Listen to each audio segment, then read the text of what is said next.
Coming into the 2025-26 NHL season, the Anaheim Ducks hadn't made the playoffs since 2018, but this season was different. The Ducks were overflowing with young talent like Cutter Gauthier, Jackson Lacombe, and Beckett Seneca, franchise talent in Leo Carlsson, and guys like Radko Gudas, John Carlson, and Jacob Trouba, who brought leadership and experience to the roster. The Ducks contended for the division title and beat out the reigning two-time conference champion Edmonton Oilers in the first round. This season proved that the Ducks completed their rebuild and were ready to contend for years to come. The Ducks kicked off their historically bad offseason by announcing their longest tenured player, Troy Terry, would be out to start the 2026-27 season due to hip surgery. Troy Terry just finished one of his best statistical seasons, where he was near a point a game and got to taste playoff hockey for the first time in his career, putting up 11 points in 12 games against two of the league's strongest teams. Terry being sidelined is an unfortunate blow for the Ducks, but he will be back in time for the latter half of the season. So, there is no real reason to panic yet. Till 5 days before free agency, when the Ducks traded away two of their youngest stars in Mason McTavish and Olen Zellweger. Zellweger went first in a trade that sent him to Buffalo in exchange for a second-round pick and prospect Anton Wahlberg. Zellweger is just 22 years old with 164 games of NHL experience. Zellweger has plenty of upside and potential for Buffalo to look forward to. The Ducks are no easy good defenseman, but they traded him to make room for the rest of the guys they had to sign in the coming week. Mason McTavish, on the other hand, was a player Pat Verbeek and the Ducks were trying to keep. McTavish put up career highs in goals, assists, and naturally points in the 2024-25 season. After this campaign, McTavish and the Ducks fought over contract talks all the way through training camp, where the two sides would agree on a 6x7 deal that ultimately fractured their relationship. In the first year of the deal, McTavish regressed back to 41 points and was a healthy scratch twice during the Ducks' playoff run. It was clear that McTavish and the Ducks were not a match, so the Ducks shipped them off to St. Louis for the 15th and 29th overall picks in this year's draft. This is probably the best trade package the Ducks could have got in return for McTavish, but considering he was selected 3rd overall by the Ducks in 2021, they probably wish it turned out differently. Even if you believe trading McTavish was the right move, it's impossible to ignore what it says about Anaheim's asset management. McTavish was drafted to become one of the faces of this franchise. And 5 years later, he's gone before even reaching his prime. One day after trading away two of their youngest players, the Ducks decided that they were not going to sign John Carlson and traded his negotiating rights to the Carolina Hurricanes for a 6th-round pick and another prospect, less than 4 months after they gave up a first-rounder to acquire him. Just to recap, Anaheim is a team that is looking to start competing again, and in the first 2 days of the offseason, they traded 3 strong NHL players for 4 picks and 2 prospects. That's what makes these moves so confusing.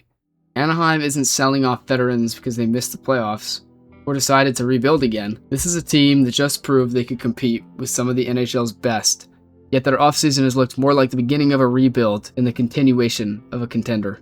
On June 29th, the Ducks swapped their captain Radko Gudas with AJ Greer in a trade with the Florida Panthers. Anaheim signed Greer to a 4-year deal at $4.25 million, while Gudas signed for 6 years at $1.5 million for the Panthers.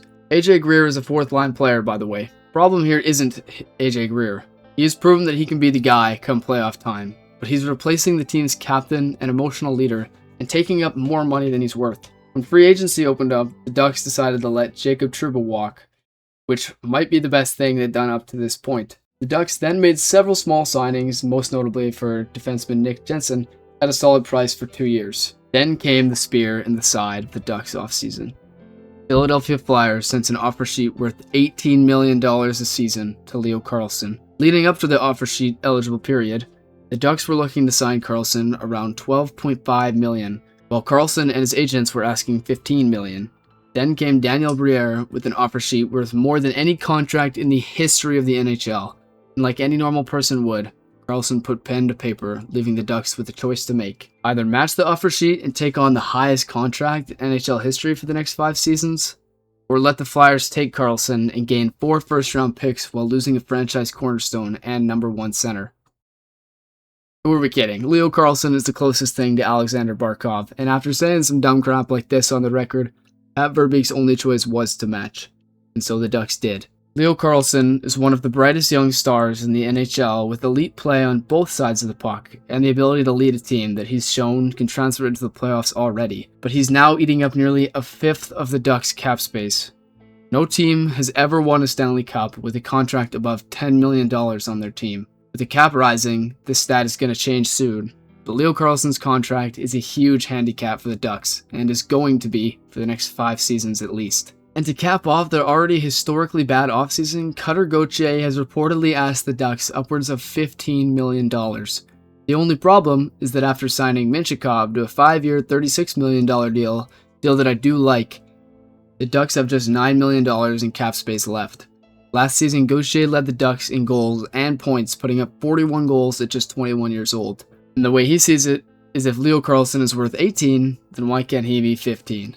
The truth is, the consequences, intended or not, of Daniel Briere's offer sheet have extended across the entire NHL. Guys worth $8 million changed to 11 overnight.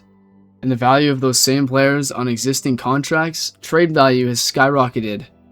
The way that NHL teams and players do business has changed forever because of this one move. Here's the Anaheim Ducks before free agency. And this is the team 1 week later. In 8 days, the Ducks lost 3 veteran players, 2 young stars, and took on the largest cap hit in league history, and are now stuck fighting a contract battle with their 21-year-old 40-goal scorer. Some guys simply wanted out, others refused to take less money for the Ducks, and they did get screwed over by the Flyers offer sheet, but the blame can be placed nowhere but GM Pat Verbeek. Pat Verbeek has lost countless battles trying to hardball players that eventually get traded away or ask for an out. Leo Carlsson stated he would sign for $9.5 million if the Ducks offered it to him a year ago, but Verbeek waited, and it ended up hurting the Ducks. This has been the story of the past few seasons. Verbeek did it with Drysdale, Zegras, and McTavish, and next season all 3 will wear different jerseys. The Ducks have a lot of damage control to do, and if the course of the team's future is going to change, it has to start with Pat Verbeek's approach. If you're a fan of hockey and enjoyed this video, please consider subscribing. It helps me out and gives me a reason to keep making videos.